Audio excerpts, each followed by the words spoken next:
Kilogram metre per second. Mass का ऐसा unit है किलोग्राम, वेलोसिटी का metre per second, so the unit of momentum is kilogram into metre per second. ठीक है। Now since mass is a scalar quantity but velocity is a vector quantity, and the product of a scalar and a vector quantity is always going to be a vector quantity. Therefore linear momentum is also a vector quantity, and the direction of linear momentum is the same as the direction of the velocity. For example, there is a sphere m which is traveling in the straight direction with a velocity of v meter per second. And if somebody asks you what is the direction of momentum, then you say the momentum is actually directed along the same vector on which v is acting. That's all. Okay. Now let us extend this logic of linear momentum to angular momentum. Now, once again, angular momentum is also represented by many letters, but in our discussions, we will be using capital H wherever angular momentum is considered. Okay, so we are actually going to treat angular momentum with the same logic with which we have been treating other vector quantities. For velocity in linear motion, we have angular velocity in rotary motion. For force in linear motion, we have torque in rotary motion. And similarly, for linear acceleration, we have angular acceleration alpha. For displacement, x, y, z, or s, anything that you use. If you want to see the equivalent of displacement in rotational mechanics, then it is theta, beta, gamma, any angle. So a simple angle in degrees or radians is the equivalent of displacement x, y, z in linear mechanics. Similarly, all you have to do is, okay, there is another thing for mass. Sir present नहीं हो रहा है क्या हुआ? Sir present नहीं हो पा रहा है। अच्छा अच्छा, सॉरी सॉरी, मैंने एक बार मीटिंग बीच में छोड़ी थी ना, उससे ये सारी गड़बड़ हो गई और रिकॉर्डिंग अब स्टार्ट हुई है। Okay sir. अब दिख रहा है आपको? Yes sir. ठीक है, जैसे ही मैं बता रहा था कि अपन लीनियर मोमेंटम को मास इनटू वेलोसिटी से रिप्रेजेंट करते हैं, तो इसका यूनिट हो गया kilogram metre per second. Then we were discussing angular momentum, which we are representing with capital H.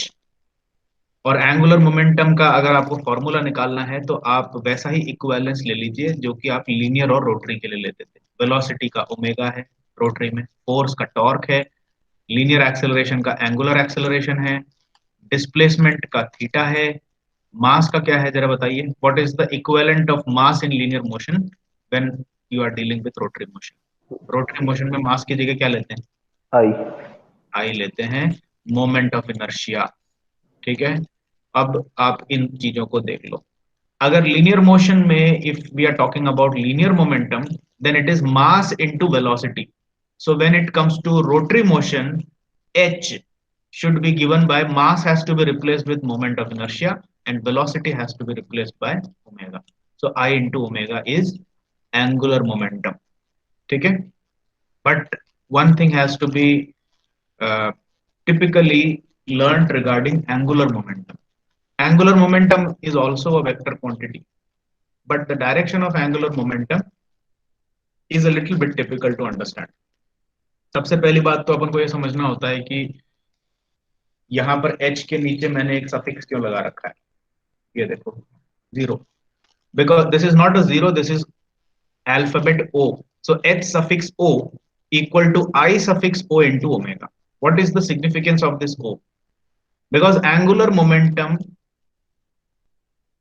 is in rotary motion. So if some object is rotating about an axis passing through a point O, जैसे एक मास particle है m, ठीक है, और एक vertical axis आपको दिख रही है, let us name this axis as y y, and from point O you can measure a constant distance of r of a mass particle which is executing circular motion around this axis. ठीक है, ये मैं एक 3D image बनाने की कोशिश कर रहा हूं, आपको ये इस तरीके से समझना है। 1 मिनट।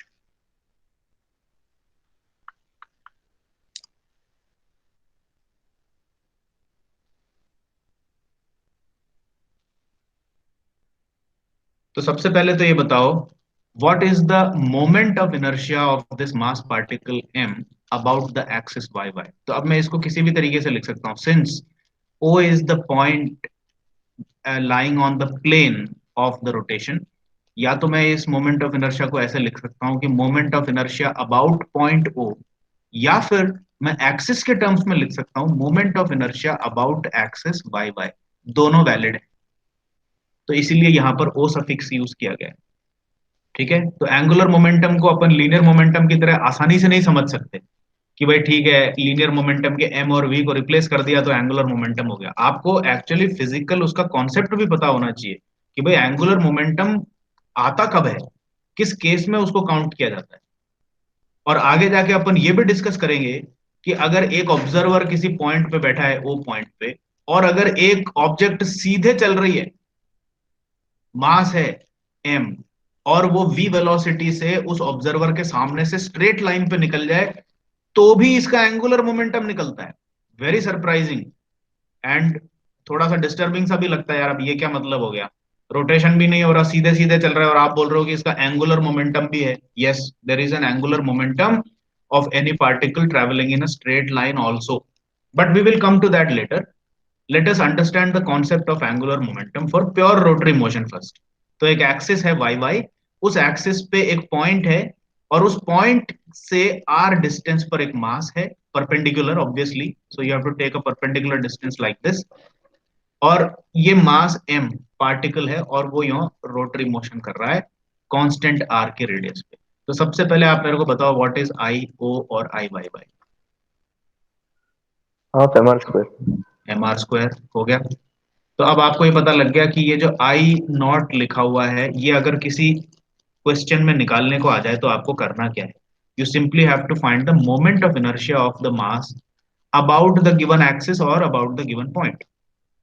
तो इसलिए सफिक्स आ गया, और ये सफिक्स इसलिए लगाया है क्योंकि अगर आप इसी मास का आप किसी दूसरे एक्सिस के अबाउट मोमेंट ऑफ इनर्शिया निकालोगे तो वो अलग आएगी। तो इसीलिए आई जो है that solely depends on the axis of rotation, so that is why we put a suffix o here। हालांकि जनरल टर्म्स में कभी भी अगर आपसे कोई पूछे कि एंगुलर मोमेंटम क्या है, तो आप फटाक से ये जवाब भी दे सकते हैं, आई ओमेगा। लीनियर मोमेंटम क्या है, m into V. Angular momentum क्या है, आई इंटू ओमेगा। तो उस केस में आपको बहुत ज्यादा स्पेसिफिकेशन देने की जरूरत नहीं है कि about which axis we are talking about and all, but you should know that an axis is always involved. ठीक है, अब उसी तरीके से जैसे आपने, अच्छा अब इसकी जो एंगुलर वेलोसिटी थी वो ओमेगा थी, ये मास इसके चारों तरफ चक्कर लगा रहा है, सो let us also include one more variable. हमने ये भी कहा कि ओमेगा रेडियन पर सेकेंड की कांस्टेंट एंगुलर वेलोसिटी से घूम रहा है, तो इसका एंगुलर मोमेंटम कितना होगा, इसका एंगुलर मोमेंटम होगा M R square omega, and this we will call as H naught या एच सफिक्स ओ, यानी कि angular momentum of the particle about an axis passing through point ओ।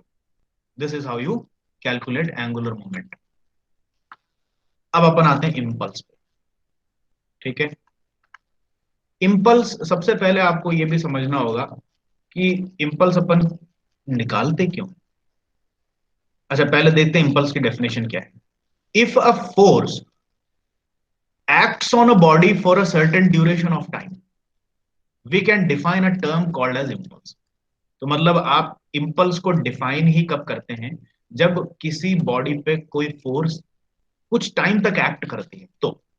ठीक है, it is defined as the product of force and time. A very typical concept, आप अधिकतर लड़के इसको question नहीं करते हैं और आपने पहले भी पढ़ रखा है, I am sure this is not the first time that somebody is telling you about impulse।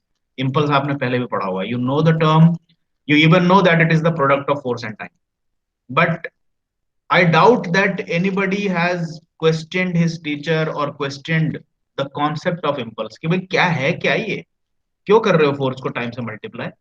भाई अभी तक तो कभी ऐसी कोई जरूरत नहीं पड़ी थी।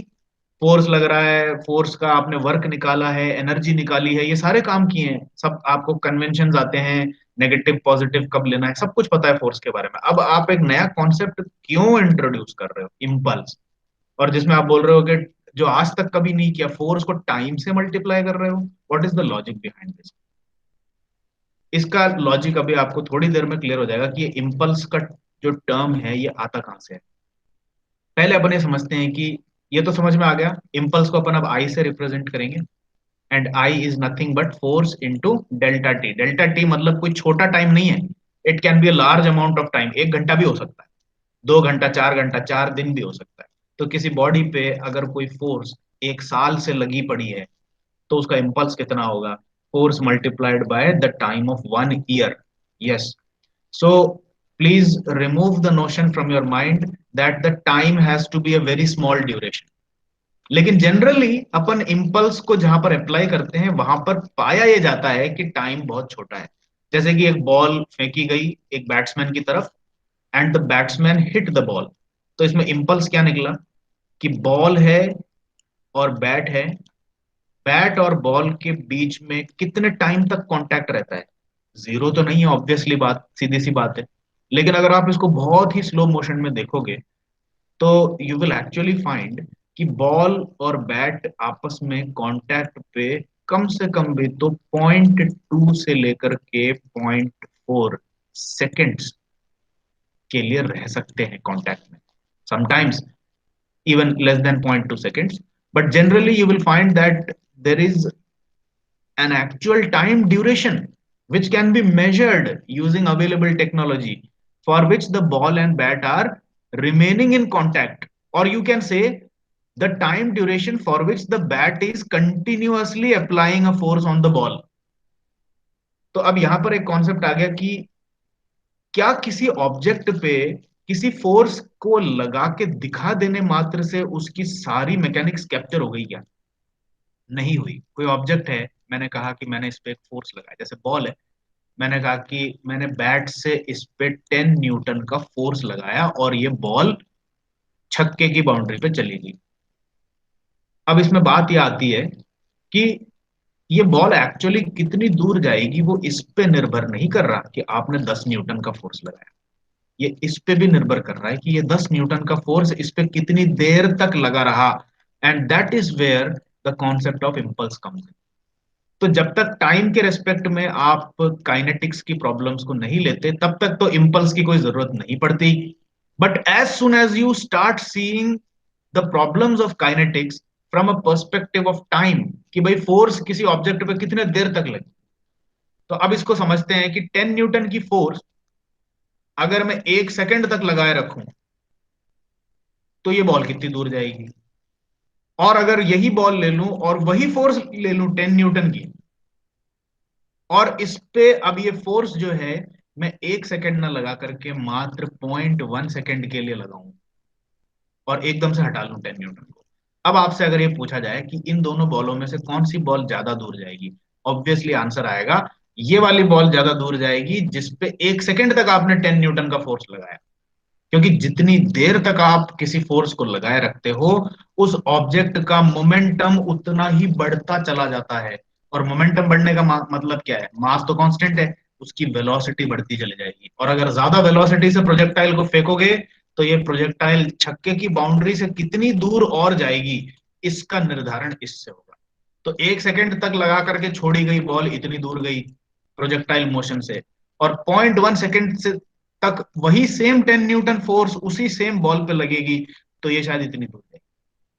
So this is the actual impact of the concept of impulse. तो अब आपको समझ में आ गया होगा कि भाई हर टाइम सिर्फ फोर्स और मास के इंटरेक्शन से सारी कहानी कैप्चर नहीं होती। अगर आपको पूरी उसकी मैकेनिक्स कैप्चर करनी है तो हो सकता है कुछ जगहों पे आपको ये भी पता करने की जरूरत पड़े कि फोर्स कितने देर तक लग रही है, and hence the practitioners have devised a new term called as impulse, which actually tells you how much will be the change of momentum. ठीक है, तो इम्पल्स अब अपन ने समझ लिया, और अब आपको एक तरह से थ्योरी में मैंने ये भी समझा दिया कि इम्पल्स नाम के कॉन्सेप्ट को मैकेनिक्स में लाने की जरूरत क्या थी, why did we bring it in conceptual form. ठीक है, अब एक और बात आ जाती है, एफ इंटू टी की जब बात करें तो कई बार ऐसी भी सिचुएशंस आती हैं where F is not a constant. आप ऐसी क्वेश्चंस पहले सॉल्व भी कर चुके हैं, हो सकता है आपको याद नहीं हो, but I remember giving you problems in which force was not constant. कोई आपको दे दे कि a force of 2t Newton is acting on an object for 5 seconds, find the impulse। तो क्या करोगे, आप बोलोगे कि कितने सेकंड लगी, टाइम 5 सेकंड है, फोर्स क्या है 2t, लेकिन ये t क्या है, t रिप्रेजेंट्स टाइम।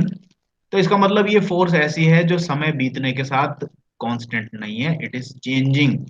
तो t 1 सेकंड है तो फोर्स हो गया 2 न्यूटन, t 2 सेकंड है तो फोर्स हो गया 4 न्यूटन, t 3 सेकंड है तो फोर्स हो गया 6 न्यूटन। तो ऐसे केस में इंपल्स कैसे निकालें? ऑब्वियसली इंपल्स का फॉर्मूला तो सीधे सीधे बोलता है फोर्स को टाइम से मल्टीप्लाई करो। तो आपका टाइम क्या है 5 सेकंड, तो क्या आंसर 10t है क्या? No. In that case what you have to do is you have to find a small impulse, let us say कि एक छोटे टाइम dt के लिए अगर ये फोर्स एक्ट करे तो छोटा सा इंपल्स कितना होगा, इट विल बी, फोर्स कितना है 2t मल्टीप्लाइड बाय टाइम कितना है dt। ठीक है, अब इस छोटे से इंपल्स को आप इंटीग्रेट करोगे दोनों साइड में, और कितने सेकंड्स तक टाइम, टाइम आपका वेरिएबल है यहाँ पे इंटीग्रेशन का, तो 0 से लेकर के 5 सेकंड तक का टाइम चला, तो उसमें टोटल इंपल्स कितना बनेगा इससे निकाला जाता है। And then your calculation will be, इसका इंटीग्रेशन करेंगे तो क्या आएगा 2t² अपॉन 2, सॉरी ये स्क्वायर है, 2 से 2 कैंसिल, फिर इस t² के ऊपर लिमिट लगाओगे 0 से लेकर के 5। तो बताओ कितना इंपल्स आया, इसका आंसर बता दो मेरे को, what is the 25 Newton.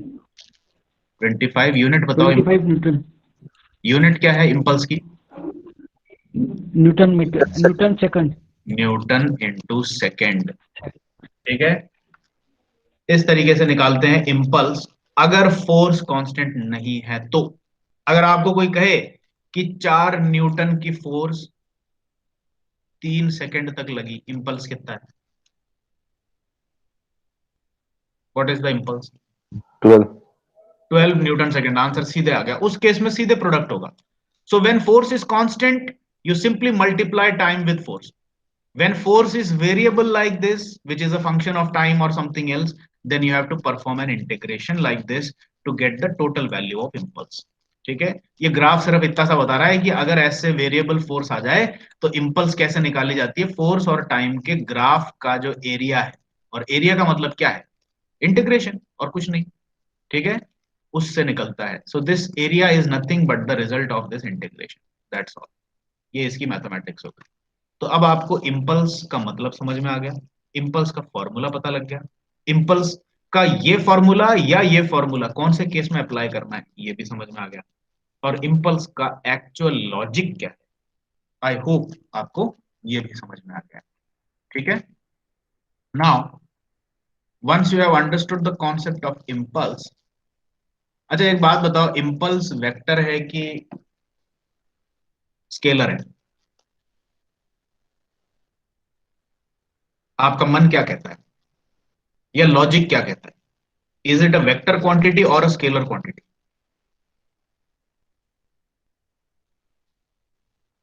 Tell me.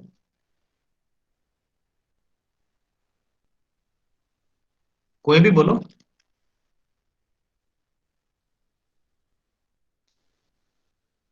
भाई ये देख लो कौन कौन सी चीजें आपस में मल्टीप्लाई हो रही हैं, उनके ऊपर निर्भर करेगा। फोर्स इंटू टाइम, टाइम क्या है, स्केलर है कि वेक्टर है? Sir scalar. Time scalar, force क्या है, वेक्टर है कि स्केलर है? वेक्टर सर, वेक्टर सर, तो इम्पल्स भी वेक्टर होनी चाहिए। तो इंपल्स भी वेक्टर होनी चाहिए, और इंपल्स का डायरेक्शन किधर को होगा?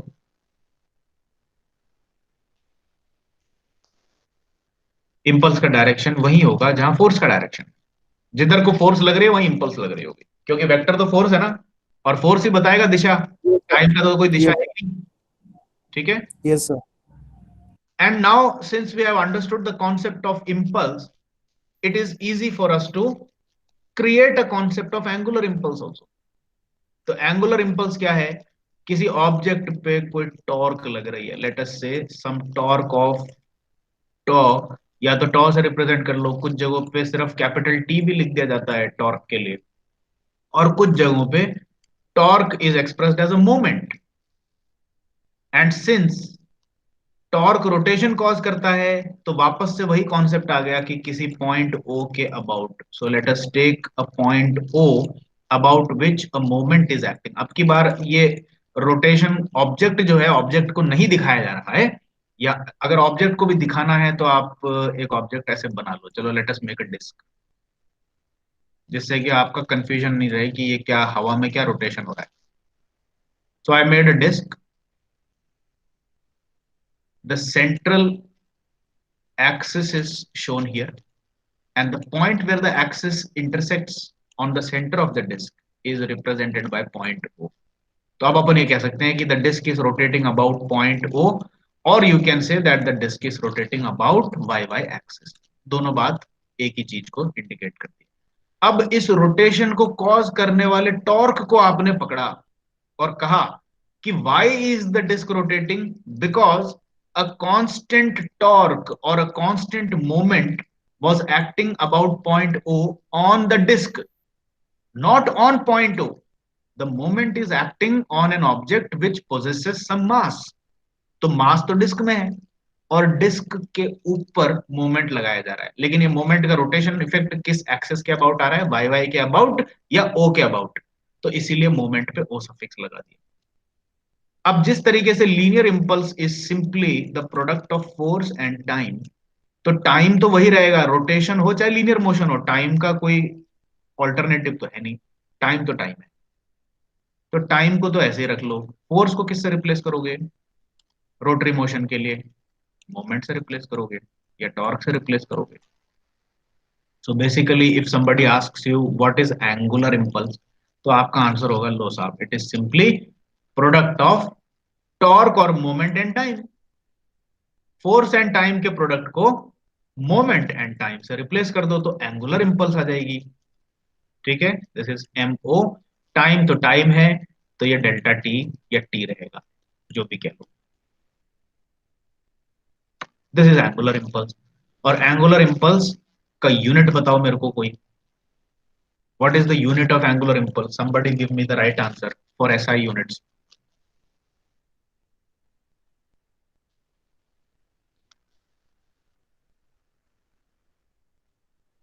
बताओ भाई, इतना मुश्किल तो नहीं है।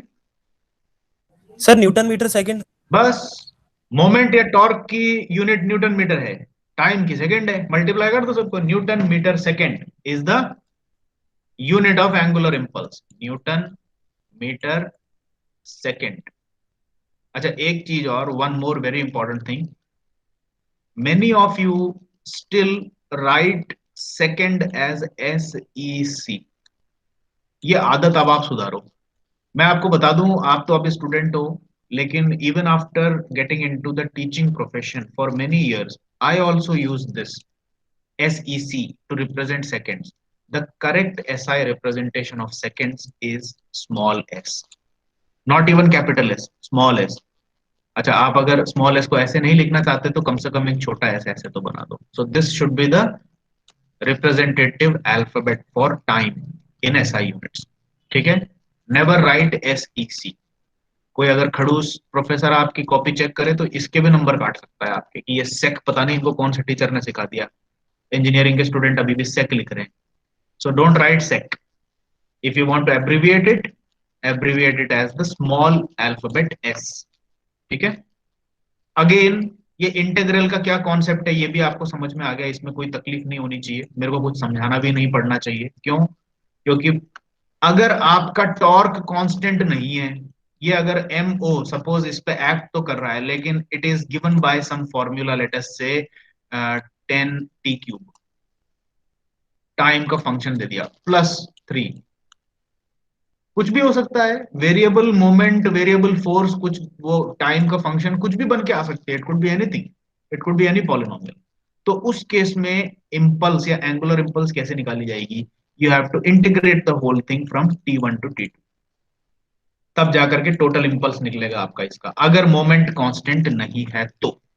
अगर मोमेंट कांस्टेंट है then you simply multiply it with the time difference, that's all. ठीक है, तो एंगुलर इंपल्स का कॉन्सेप्ट भी यहीं खत्म हो गया। अब अपन आगे चलते हैं।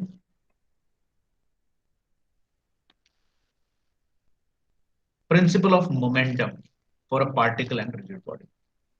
अब ये एक्चुअली ये जो प्रिंसिपल ऑफ मोमेंटम करके आपके सिलेबस में दिया हुआ है, ये देखो यहां दिया हुआ है, principle of angular momentum impulse है principle of momentum for a particle and rigid body, और एक दूसरा प्रिंसिपल है principle of linear impulse and momentum.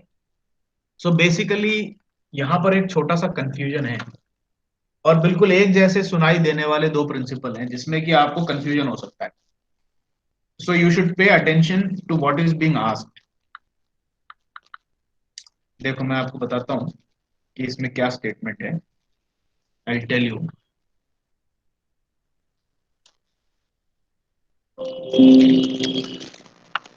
एक तो है प्रिंसिपल ऑफ मोमेंटम,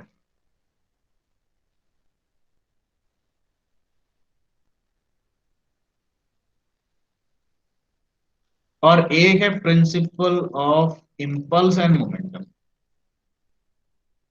या फिर प्रिंसिपल ऑफ इंपल्स मोमेंटम, और some people call it as impulse momentum law, या फिर इंपल्स मोमेंटम प्रिंसिपल। ये दोनों अलग अलग हैं, this is a different thing, this is a different thing. अभी अपन कौन सा सीख रहे हैं? Principle of simple momentum. भैया प्रिंसिपल ऑफ मोमेंटम क्या कहता है? For a particle of mass m on which f force is acting, we already have force is equal to mass into acceleration। ये तो आपको पता ही है, इसमें कोई शक ही नहीं है। ये कौन सा नियम है? न्यूटन का सेकंड लॉ है। ठीक है, तो इसमें अभी प्रिंसिपल ऑफ मोमेंटम तो कुछ आई नहीं, लेकिन अब बात आती है acceleration can be expressed as dv by dt। Okay, no problem. अब आप ऊपर की दो क्वांटिटीज को देखो, you saw that mass is a constant quantity and velocity is a variable। लेकिन अगर मास कांस्टेंट है तो क्या मैं मास को भी डेरिवेटिव के टर्म के अंदर लेकर के v से मल्टीप्लाई नहीं कर सकता क्या? मेरे को इसमें कोई रुकावट नहीं है, आई कैन डू दैट। कैसे पता लग रहा है आपको?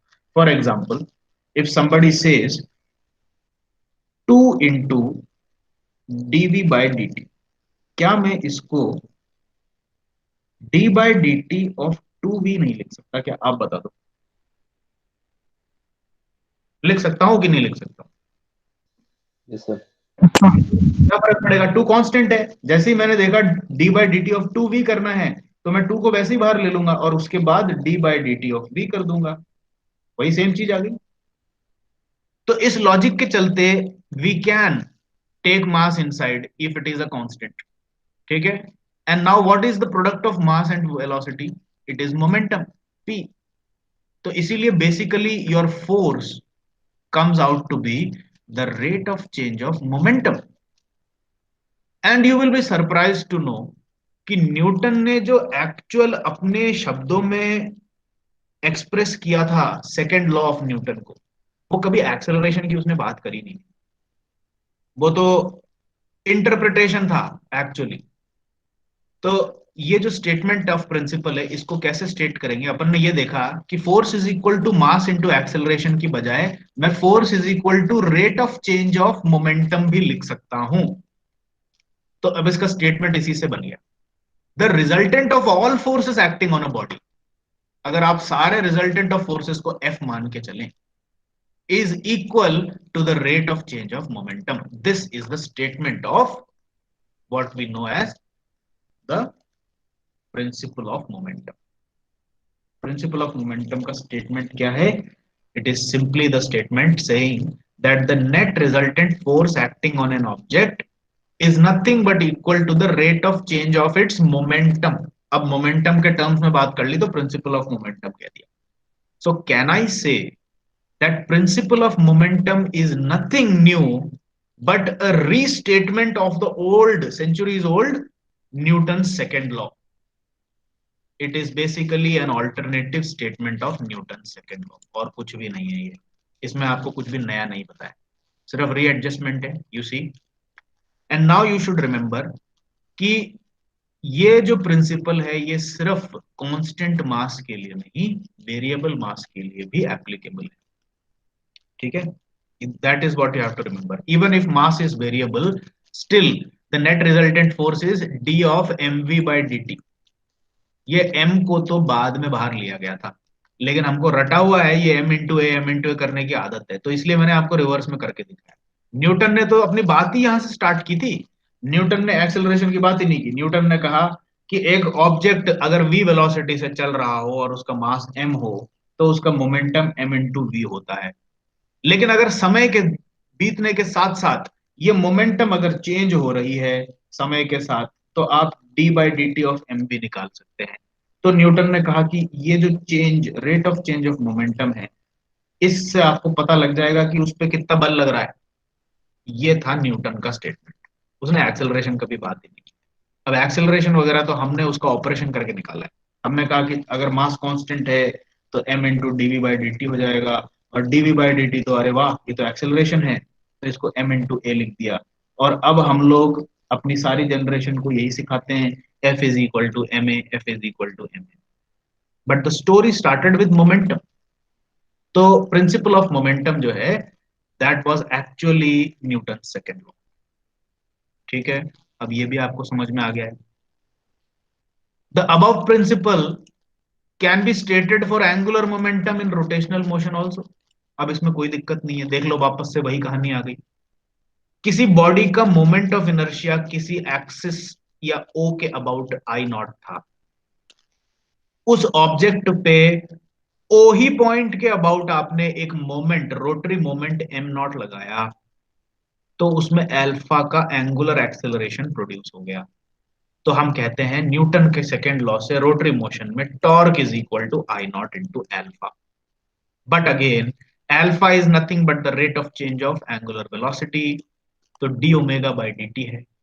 And if you treat I naught as a constant, you can take it inside the derivative, and I naught into omega is nothing but your angular momentum H about the same point ओ। तो वापस से वही कहानी आ गई, the rate of change of angular momentum is nothing but the net resultant torque or moment acting about O on the object। यही इसका statement हो गया, इसको रटने की जरूरत नहीं है, आप सिर्फ इतना जान लो कि न्यूटन के सेकेंड लॉ का रोटरी मोशन का इंपैक्ट क्या है। Torque is equal to rate of change of angular momentum, ये याद रखना है बस। तो स्टेटमेंट आपका अपने आप ही बन गया, the net resultant torque or moment acting on a body is equal to the rate of change of angular momentum। बस ये पढ़ लेना अब इस स्टेटमेंट को, वो एक्सिस वैक्सिस की बात तो वैसे ही बाय डिफॉल्ट डालनी है आपको, ठीक है। अच्छा, अभी तक अपन ने जितनी भी बातें डिस्कस की, इसमें कहीं पे भी आपको कोई कॉन्सेप्चुअल कॉन्फ्लिक्ट आया हो या कोई चीज नहीं समझ में आई हो तो बता दो, because now we are going to start impulse momentum principle for particle and rigid body.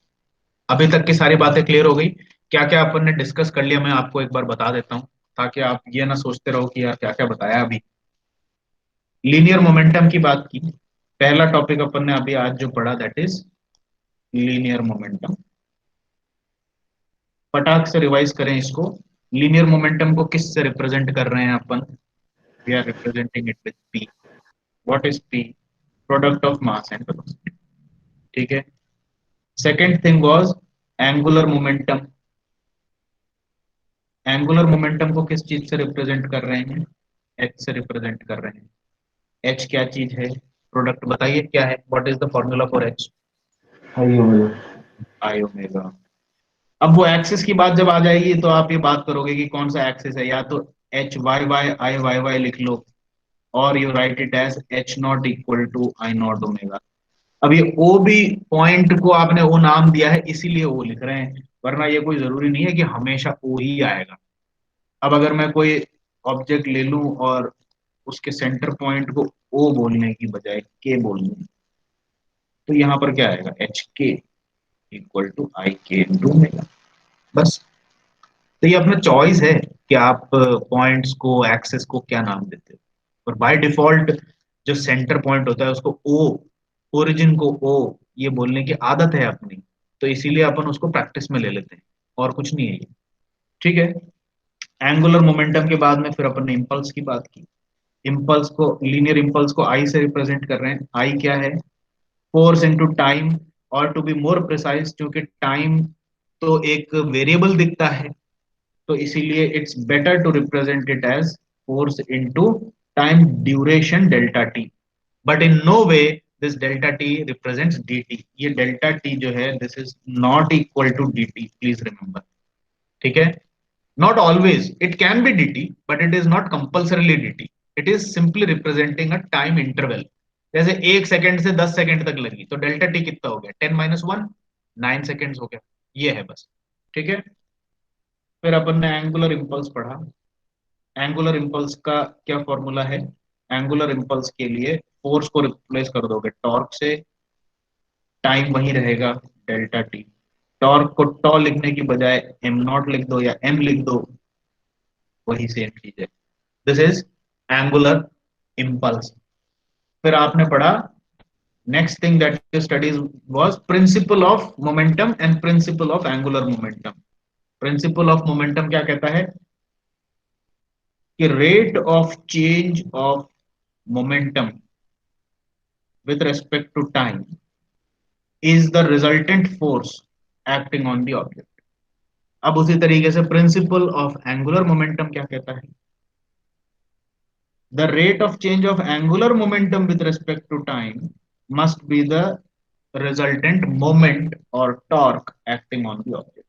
बस ये चीजें अपन ने अभी तक पढ़ी, और ये भी पढ़ लिया कि ये दोनों स्टेटमेंट और कुछ भी नहीं है, these are nothing but restatements of Newton's second law.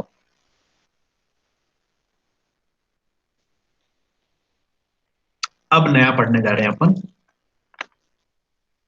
New concept, impulse momentum principle for a particle and rigid body. ठीक है। Also called as principle of impulse and momentum. Statement पढ़े हैं इसका, the impulse of a force that acts on a particle in the time interval t2 - t1। तो ये आपका delta T हो गया। तो अभी तक क्या बात की, इधर तक के स्टेटमेंट में क्या बात आई, इंपल्स की बात कर रहे हैं कि एक फोर्स है जिसका इंपल्स T2 से T1 सेकंड, सॉरी T1 से T2 सेकंड तक डेल्टा टी टाइम के लिए लगने के कारण कितना हो गया, F इंटू डेल्टा टी हो गया। तो ये इंपल्स किसके बराबर है, is equal to the change of momentum of the particle in the same time interval. अब इसको प्रूव करना बहुत ही आसान है, ये चीज तो आपने अभी पढ़ी ली। ये जो अभी मैं गोल कर रहा हूं जिस चीज को, ये कौन सा प्रिंसिपल है, कोई मेरे को बता दे। Principal of momentum. बस ये अभी अभी पढ़ा अपन ने कि मोमेंटम का रेट ऑफ चेंज फोर्स है, net resultant force.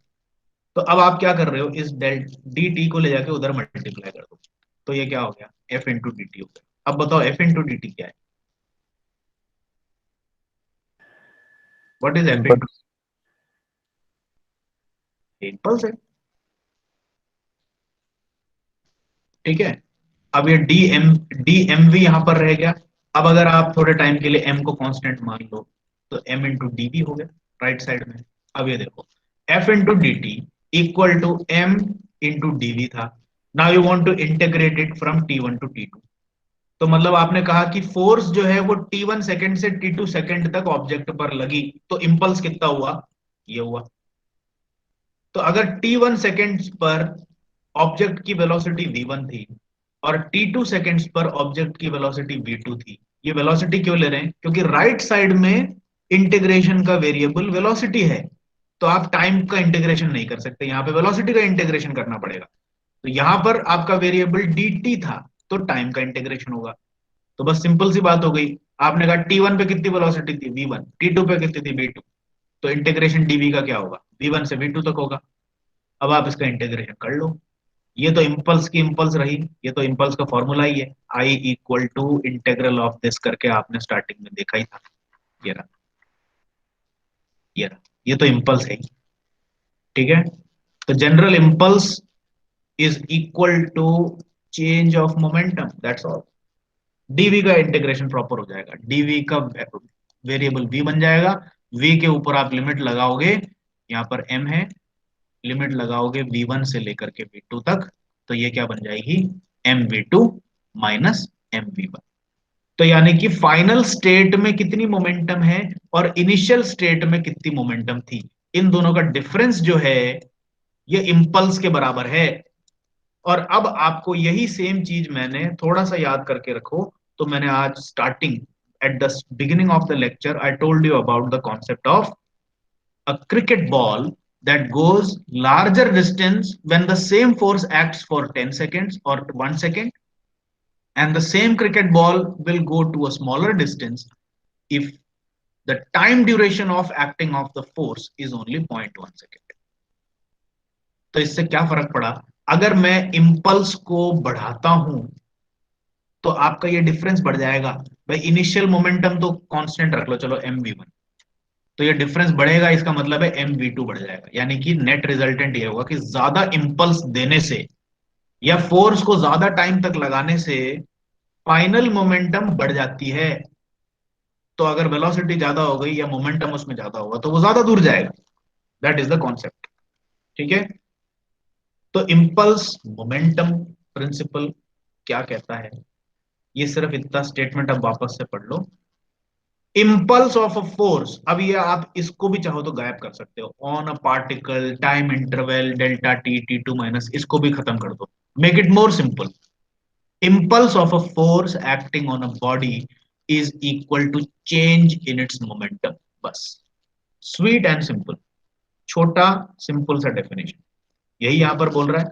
Impulse acting on a body is always equal to the change in its momentum. अब यहाँ पर rate of change of momentum मत बोलना, रेट ऑफ चेंज में नीचे डेल्टा टी था वो तो ऊपर इधर चला गया, वो अब इसको इंपल्स बना दिया उसने। It is equal to change in momentum, जैसे अपन बोलते हैं ना चेंज इन एनर्जी, तो इनिशियल एनर्जी और फाइनल एनर्जी निकाल के फाइनल में से इनिशियल एनर्जी को माइनस करते हो, तो इसी तरीके से इंपल्स निकाल करके उसको इक्वेट किससे करोगे, चेंज इन मोमेंटम से करोगे। That is final momentum minus initial momentum at any 2 points during the journey of a particle must be equal to the impulse acting on the body for the same part of the journey, ठीक है। अब अगर आप ये पूछो कि ये impulse momentum principal हम कहां पे लगा सकते हैं, तो इसका क्या जवाब होगा, can anybody make a guess, क्या ये impulse momentum principle universal principle है, हमेशा लगता है, हर जगह लगता है, या कुछ कुछ केसेस में ही लगेगा, आपका क्या कहना है। Look at the starting point, और उसके बाद आप अपना खुद का एक ओपिनियन दोगे कि आपका क्या मानना है। इंपल्स मोमेंटम प्रिंसिपल जो अभी अपन ने सीखा क्या कहता है, वापस से एक बार स्टेटमेंट कहें। किसी बॉडी पे, एक बॉडी है, सपोज एक पार्टिकल है, वो यहां से लेकर सीधे यहां तक जा रहा है, ठीक है। तो मैंने कहा कि मैंने एक रेफरेंस पॉइंट लिया 1, और मैंने कहा कि इसकी वेलोसिटी बताओ v1 है। एक दूसरा रेफरेंस पॉइंट लिया इसकी जर्नी में, बोला कि रेफरेंस पॉइंट नंबर 2, और बोला कि इसकी वेलोसिटी कितनी है साहब v2। पार्टिकल का मास तो m ही है, वो तो चेंज नहीं हो रहा, ठीक है। 1 पॉइंट पे भी m है, सेकेंड पॉइंट पे भी m है। मोमेंटम एट पॉइंट नंबर 1 कितना है, mv1। Momentum eight point number 2 कितना है, mv2।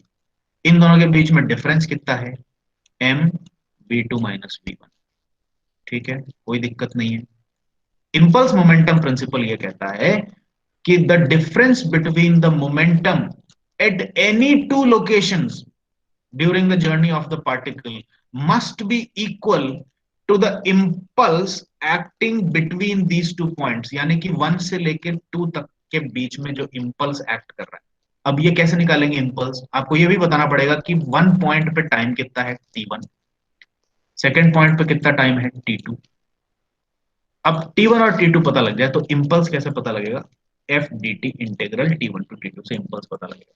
This is your I1 और यही कहता है आपका इंपल्स मोमेंटम प्रिंसिपल कि किन्हीं भी दो पॉइंट्स पे मोमेंटम निकालो, फाइनल मोमेंटम में से इनिशियल मोमेंटम को माइनस करो तो उतने ड्यूरेशन के बीच में कितनी इंपल्स एक्ट करी बॉडी पे वो पता लग जाएगी।